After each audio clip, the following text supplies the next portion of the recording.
السلام عليكم. الحمد لله والصلاة والسلام على رسول الله وعلى آله وصحبه ومن تبعه هداه أما بعد.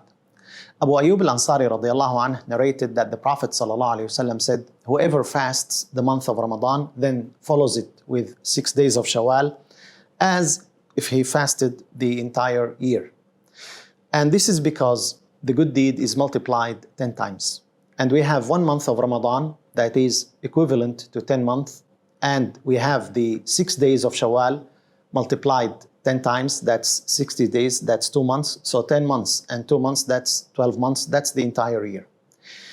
Many questions regarding fasting the 6 days of Shawwal before or after making up the days of Ramadan, especially for women who had to make up the days that they couldn't fast because of their menstruation.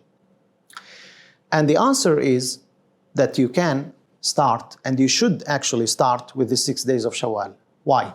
Because this is a specific ibadah. And we have a general rule in the religion that what has a specific time or a specific place, you start with it before the general ibadah.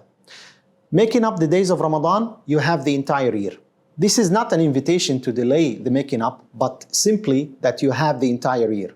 While the 6 days of Shawwal, you only have the month of Shawwal. And Aisha radiallahu anha narrated in Jami' al-Tirmidhi with an authentic narration that she used to have days to fast from Ramadan, and she would only fast them in the next Sha'ban because of the position of the Prophet ﷺ, her concern and her duties toward the Prophet ﷺ. That's why she wouldn't make up the days of Ramadan until Sha'ban. Again, this is not an invitation to delay the making up of Ramadan, but to tell people you have to start by making up the days of Ramadan and then fast the 6 days of Shawwal, all that in the month of Shawwal, sometimes this is even impossible. And the Prophet ﷺ wouldn't ask us to do something that is impossible. For instance, the majority of scholars said that a woman could have up to 15 days of menstruation. That's the maximum, according to the majority of scholars. So let's take that example. In Ramadan, she wasn't able to fast 15 days. So she has to make up those 15 days. And in Shawwal, she will have the same period, 15 days also during. So 15 days, that's the entire month. There are no days left to fast. So in her case, what do we say? Or 14 days, or even 13 days. This is why we say you fast first the 6 days of Shawwal, because it is a specific ibadah during that specific month. Then you have the entire year to fast, to make up the fast of Ramadan. That's the most common question. The second most common question regarding combining two intentions, making up the days of Ramadan and the 6 days of Shawwal. Now, generally speaking, this is what we call in fiqh tashriq, having two intentions in one ibadah. And that is possible when you have a general intention and a specific intention. Like Tahiyyat al-Masjid. You come to the masjid and what is intended is to pray, 2 rak'ah. So you can combine that with the sunnah.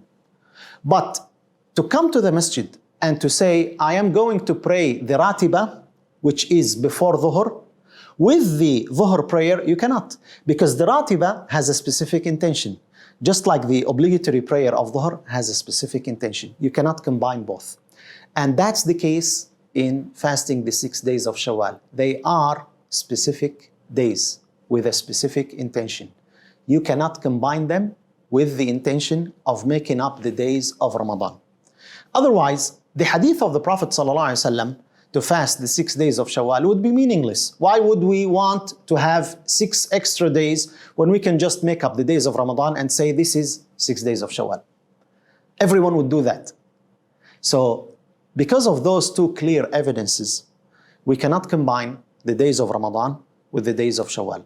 You start with the 6 days of Shawwal, but you can combine a general intention like fasting Monday. You are used to fast Monday and Thursday. So you intended that with the fasting of Monday, that's 1 day of Shawwal. That's possible. That's the difference in fiqh when you have a specific intention for a ibadah and the general intention. Two specific intentions together cannot be combined. But one general intention with one specific intention, you can. So may Allah Azza wa Jal accept from us, and may Allah Azza wa Jal guide us to continue the ibadah that we started in Ramadan until next Ramadan, inshallah. Assalamu alaikum wa rahmatullahi wa barakatuh.